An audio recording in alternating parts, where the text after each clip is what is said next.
Without further ado, I'd like you to warmly welcome Bethany Krepela.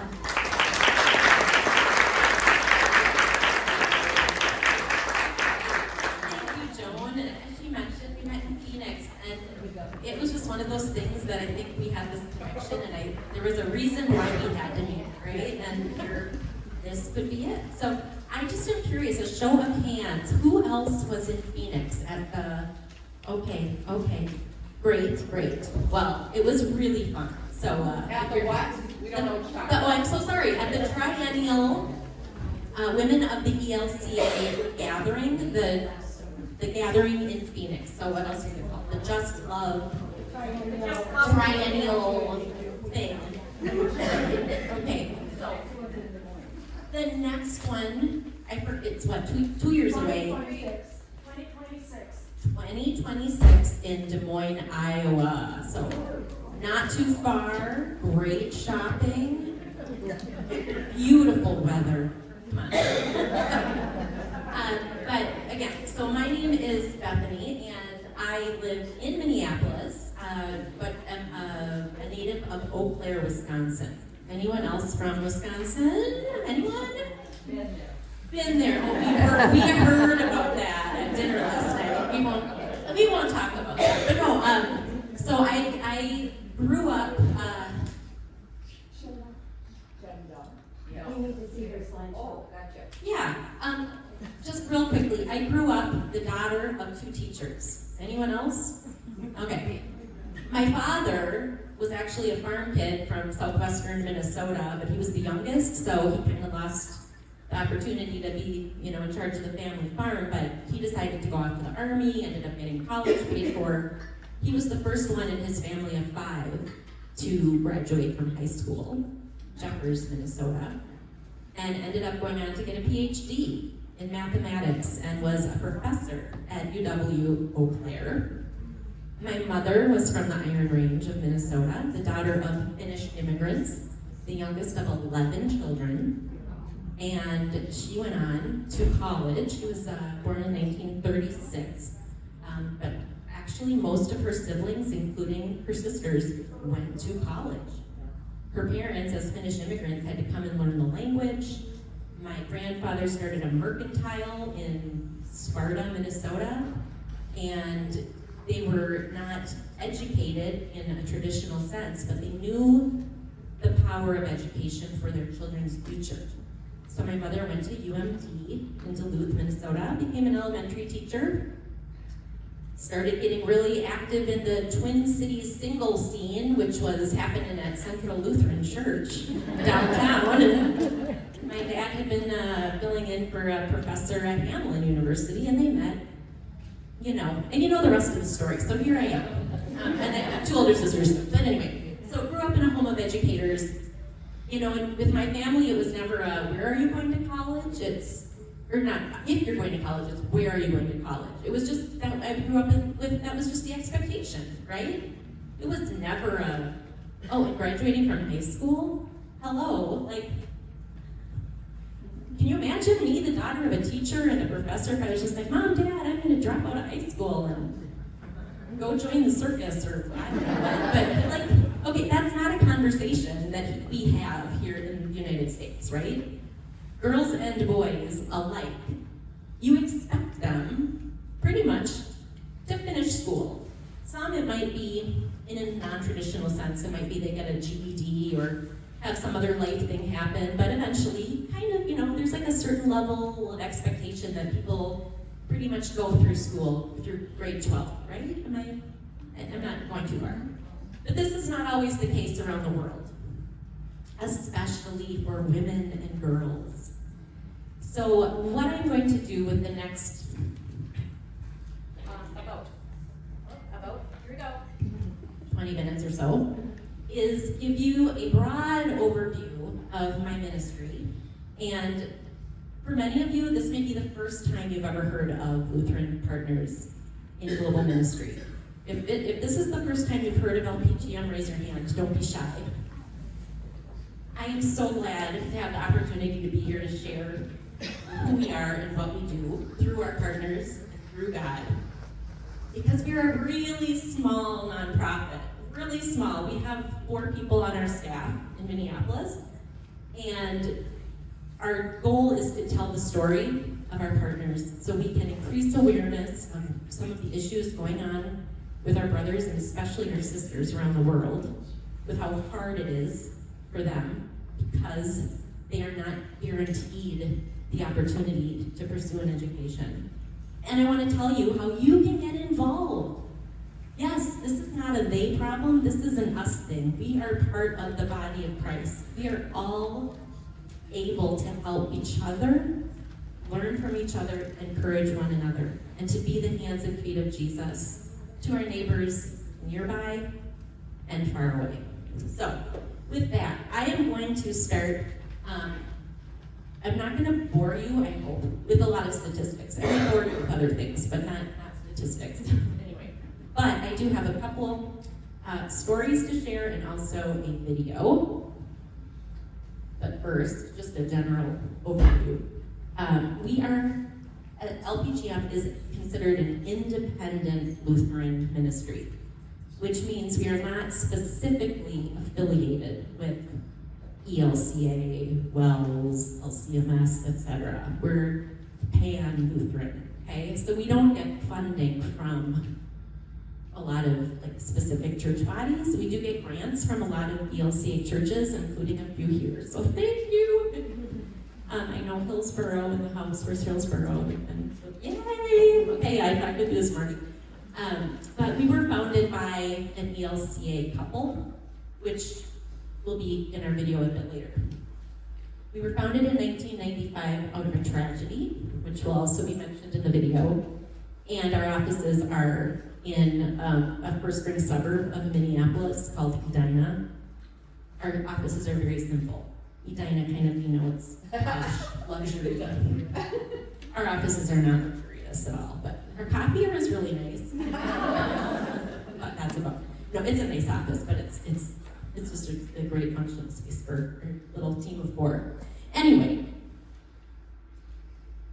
our mission is to provide access to quality education for people at the margins, meaning people who are vulnerable, poor, in cycles of poverty, malnutrition, abuse, child marriage, child labor, all kinds of crazy stuff that we don't even have to think about in this country. And especially to support the women and girls. We don't do that by ignoring the boys. We help boys and men too, but we have a special heart for women and girls. Why do we care so much about girls? Well, I could get all academic on you and, quote a bunch of studies and research and this and that, but I won't. Let me just suffice it to say, when you educate a girl, she is going to share her education with others. She is going to teach her children. She's going to teach her grandchildren, her neighbors. Maybe she doesn't have children, but she will see somebody in need and she will share. This is just how God made us, and I'm not trying to, where's Anzi? I'm not trying to be mean to Anzi. I think we have a guy around here, and I'm sure I know he's a wonderful man. My gosh, he works at a Bible camp. And here, with helping. He's probably putting up that tent for our lunch. But educating girls is different, and statistics show when you educate a girl, the ROI, the return on investment, is huge. And I can provide you with statistics if you want. Before I get into more about LPGM, I think it's for women. We like stories, we like to connect. So I'm gonna just brag on my family a little bit. There we are. So me, my husband Jim, hiding behind. He hates pictures and I love him, so he's always hiding. But then in the gold is my daughter Kaya. She is 12 and a 7th grader. My daughter Mila, who will be 5 on May 4th. And my other daughter Paris, who is 10, and she is a 4th grader. So recently there was a world phenomenon, which I don't know if it was in the news here in North Dakota as much as it went here. I was so sick of this, seriously. Because you're like, what was it? Could you see it?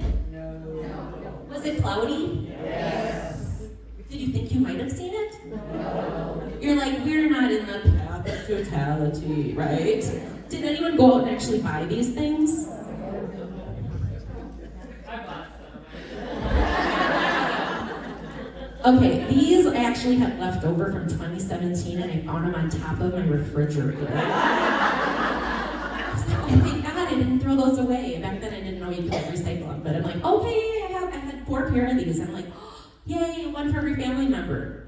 But, we're in Minneapolis, which, we're closer to the path of totality than you are. It was also really, really cloudy, and it was a boring work day, and, it wasn't too exciting for me. However, my smarty pants daughter, Kaya, again in gold, she's a 7th grader. She and her best friend, Eleanor, found out at their middle school that they could apply to get a trip through Minneapolis Public Schools, paid for by Cargill Foundation, to go to the path of totality and get out of school for 3 whole days. I should have put the video that she made to submit this application, I should have put that in my slideshow because it's hilarious. It's she and her friend Eleanor, and she's talking, saying, we're really into NASA, we're really into space astrophysicist stuff, and we're really admirers of women in science. And it would be a great honor to go on this trip to Indiana to represent Minneapolis Public Schools and come back and share all of our newfound knowledge with our peers. And her friend Eleanor is like, yep. And at the end, their science teacher, who they adore, he popped his head into the screen and says, this message was approved by Mr. Millard. Well, needless to say, they won. They don't want to go into science, by the way, they just wanted a free trip. But they won.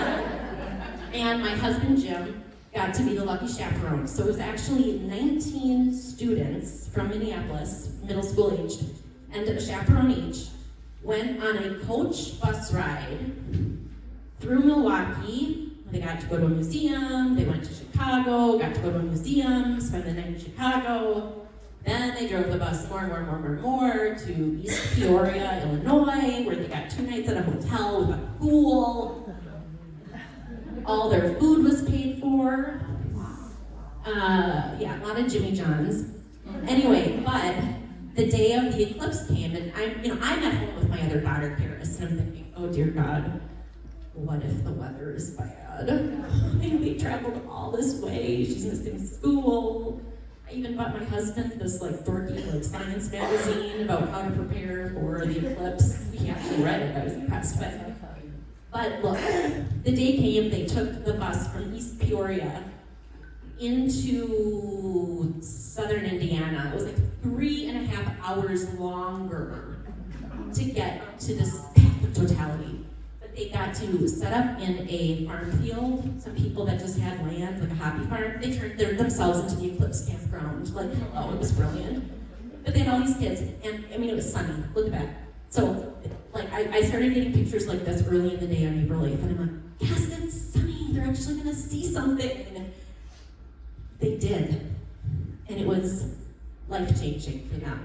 It was absolutely the most awesome thing. My husband, who's 55 years old, said it's the most awesome thing he has ever experienced in his life. How, before it happened, the animals on the farm started to quiet down. The chickens stopped. The birds stopped chirping. It got cold. It got dark. It got silent. And then Kaya says, all around where they were sitting and laying on these blankets that they brought, it got golden on the horizon, but the sky above them was dark. And she says it was like God had a dimmer switch. And then they saw the eclipse. And we don't have fancy cameras or skills, but whoops, that's not it. That's an example of what they saw at 2 in the afternoon on April 8th. It was a wow experience for them. How did they get there? They were at the right place in Indiana at the right time. They had the right resources. Thank you, Cargill. Thank you, Minneapolis Public Schools, for even applying for the grant. And they had the permission to go, the ability to go. My husband got permission from his boss. Okay, everything lined up great. And then there's my daughter Paris and me back in Minnesota. It's cloudy, it's boring, it's like, okay. This is not actually, I wasn't there, I was at work, but and I didn't take, this is pretend, but the idea is my daughter's whole school got glasses. They got to go outside, and it was cloudy, and we're in Minneapolis, right? So like, hoo-ha, that was fun, now can I go play with my friends, because this is whatever. But, you know, if it would have been sunny, they might have seen something. But then it's like, get back to class, recess is over, okay? I heard later that day from my sister, Christy, in eastern Wisconsin. She's actually a retired school teacher, but she's so in love with kids that she subs in her retirement. She was subbing that day, and the third grade class, they all got they didn't have glasses, and they were told they could not go outside to see the eclipse. But it was sunny, and they were farther east than Minneapolis. If they would have had these glasses and the permission from the school district to go, they didn't need a bus, they didn't need a 4-day vacation and a hotel and a pool and museums and all that and free Jimmy John's. They just were told, no, sorry, you can't look. Oh, and her classroom that she was subbing in was in the middle of the school with no windows. So these kids were like, they didn't really know what they were missing. Okay? What on earth does this story have to do with anything? It's about access. Who in these stories had access to experience the eclipse? Who had the resources that they needed? Who had the support of the administration? My daughter Kaya. And my husband Jim, as the lucky family member, got to go and experience it with her. Okay? There are people in the world who do not have the cultural approval to go and get education. They don't have the resources. They don't have the school. They don't have the building. They don't have the teachers. They don't have the books. In some cultures, girls, as soon as they become women, they have parties so that their fathers can show the old men in their villages, oh look, my 13-year-old daughter is ready to get married and have babies. That is the difference between access to education in the US versus the places where we partner. LPGM, we partner with some of the world's most poor, dangerous places. We work with Christians in those places who are doing the work. They're mostly from those places with boots on the ground, okay? So it's not like we're swooping in there like white saviors saying we're gonna fix your problematic country. We're gonna give you what we think you need to fix your country. That's not it. We walk alongside Christian partners who are doing the work, and our job here in the US is to tell the story. How are these people of God, these young women and boys and girls, how are their lives being decided for them because they don't have the opportunity to get an education? So we work with our partners in Guatemala, India, Tanzania, and Central African Republic to help provide access. We do that by breaking barriers to education, by educating people on gender rights. We provide scholarships. In Tanzania, we have safe houses to protect Maasai girls that run away from home because they're in danger of female abuse. If you don't know what I'm talking about, you can stop at my table and ask. It's not fun to talk about. But getting married off to men and getting exchanged for cattle or chickens. This is happening in our world today. And it's atrocious. I mean, it's just really sad.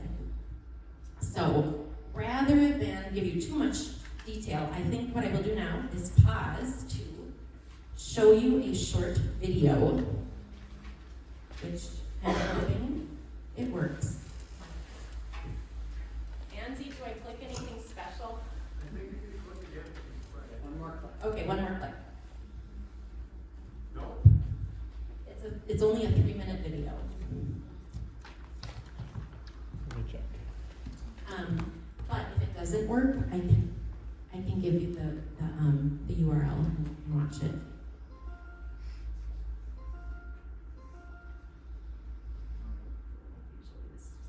Does it work on?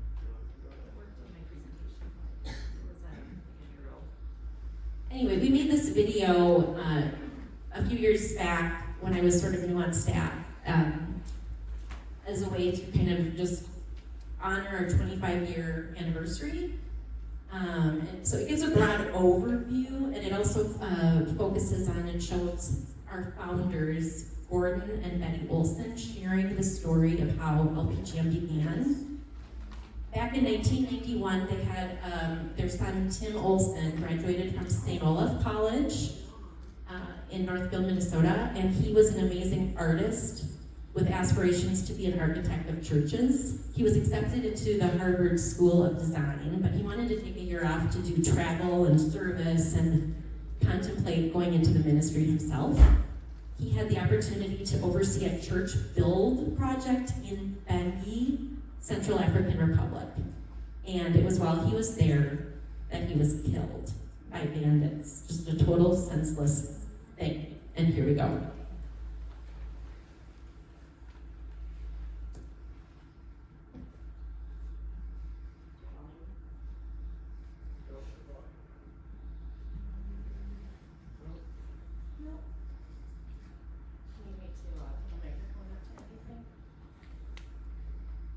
I didn't.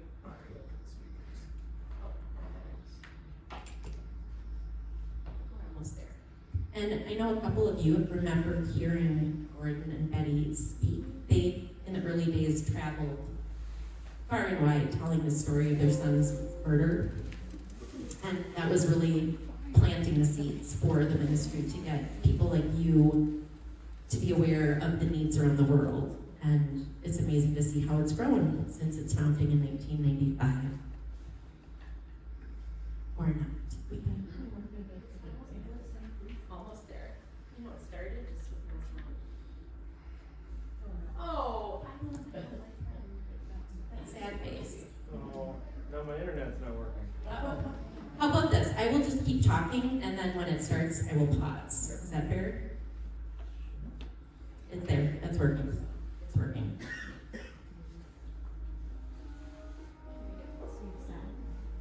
When I think about Lutheran Partners in Global Ministry from its beginning 25 or more years ago to where we are today and where we're going in the future, one of the first words that comes to my mind is hope. It's a term that recognizes the world as it currently exists, and yet even in the face of that reality, we believe in a God who provides hope, who says that the world can and will be something different. I would describe to my friends LPGM as an organization that is teaching us how to be a global citizen in the world and what it means to walk alongside other people. I think of the young women. In too many cultures, women have it way too hard, and LPGM is looking after those women in need, that little extra boost, that little extra love. It all started, of course, with the death of our only son. We were very concerned about how the church would be finished, that he had started. An architect came forward and he offered to go finish the church. This beautiful edifice in Bethany, Central African Republic, was dedicated and named St. Timothy Lutheran. But that was kind of the start of visioning how we might go beyond Tim. And it came together that we should start an organization. We get together, build relationships with partners all around the world, Lutherans in India, in Tanzania, people of faith in Guatemala, in Central African Republic. We are committed to our ministry and mission of providing education to people at the margins, particularly women and girls. This is one impactful way that we can make a difference as a community together. I've been a pastor at Lutheran Church in 5 years. Gordon Betty came in, talked a little bit, and it lit a spark in the hearts of our congregation. And from there, we just connected and sponsored maybe 100 students throughout our congregation. I see LPGM giving them hope and giving them love and giving them dreams and giving them joy. We are just thrilled that Lutheran Partners is under good leadership, and we hope that it continues to make a difference in the lives of many people. To all of you who are partners and individuals who are sponsors and donors, I first of all want to just say thank you. We are part of God's family doing God's work together. So thank you. Thank you. All right. So that is a very broad overview with just some fun footage of some of our different work. The reason specifically I'm here for this group is because you are part of the Eastern North Dakota Synod, and your companion synod globally is Central Africa Republic. CAR is located in the center of Africa. It is landlocked, but the land is rich in diamonds and gold. But it is home to some of the most poor people and has so much violence in the country. Women and girls especially are experience a lot of trauma. They don't have a lot of rights. Only 1 in 4 women can even write a simple sentence. Literacy is a huge issue. We have partnered with the Evangelical Lutheran Church in CAR to launch a women and girls literacy program to help at the very base root of education, which is reading. Yeah, the average life expectancy is 46 years.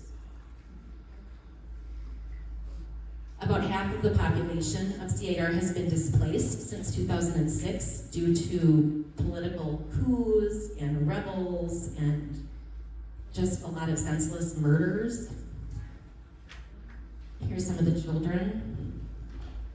But we've worked with the church there to ensure that we have a safe place for women and girls to get education. Here's some of the women. They want to learn to read. They want to be able to write their name. By teaching them how to read and write and do some basic math, at the same time, they're learning about things like, and by the way, all this stuff is in this brochure on my table, so please come and grab one. They're learning about public health, economic development, STDs, HIV, AIDS, hygiene, nutrition, management of literacy committees, women's rights, and empowered. As a result of this literacy program, which launched in January, these are some pictures that they sent us. French and Sango are the 2 languages that they're learning, the 2 official languages of the country. Being that there's 80 ethnic groups and each ethnic group there has its own language, so Sango and French are the unifying languages that we're teaching them. Not we. They hired people from within their Lutheran congregations to be the teachers, and we've helped pay for them to go through training. But here's just a couple pictures, like one is embedded over the other. So there's a teacher using a blackboard, there's some of the students. So these pictures were just taken like a couple months ago. But by teaching them how to do basic reading, functional literacy it's called, women will be able to read, women's rights will be popularized, and harmful practices regarding women's activities will be reduced. Women will better access economic opportunities through income-generating activities, and in the process, they will recover their human dignity. So if this sounds like something that you or your congregation, or your book club, or your family foundation, or anything might be interested in, I mean, this is just great humanitarian work, right? It isn't just Lutheran work, it's humanitarian work. We just happen to be Lutherans working with Lutherans to do it. But please come to my table. You might say, well, this sounds really great, but our church is little. We can't help. We are committed to raising $20,000 a year to fund this program, which will help 80 women and girls a year. $20,000 spread amongst many congregations and many friends is doable. So you don't have to disclude yourself because you think we're too small, we don't have enough money. This is how LPGM still exists 30 years later, is from small gifts, from small congregations. This is the fuel that runs our mission. So I would love to connect with you. Come by my table. There's a raffle with a bag that was sewn by actually one of our Safe House girls in Tanzania. I have bookmarks. I have a really fun sheet like this that has a word search on the back. But please come on by, fill out the raffle before the end of the day, and I will text the person or call the person to let them know they won the bag. So I know we don't have much time for questions now, but where's the boss? Where's Joan? She's making lunch now. Anyway, but that's really LPGM in a nutshell, and women's literacy and CAR in a nutshell. And I just want to say, the things we take for granted in this country are many, but the basics of the education and the fact that you all can write your own name and read, it's a blessing we take for granted. And we'd love to be able to share that with more people, to help them in their lives, and also just to be able to read their Bible. 80% of CAR residents are Christian. They know God, they go to church, they worship, just like we do. But if they can't read, they feel like part of it is they're left out of part of that. So anyway, with that, I want to thank you for being such a great audience. Thank you for being here today. And thank you, Joan, for the invitation. It's awesome. Thanks so much.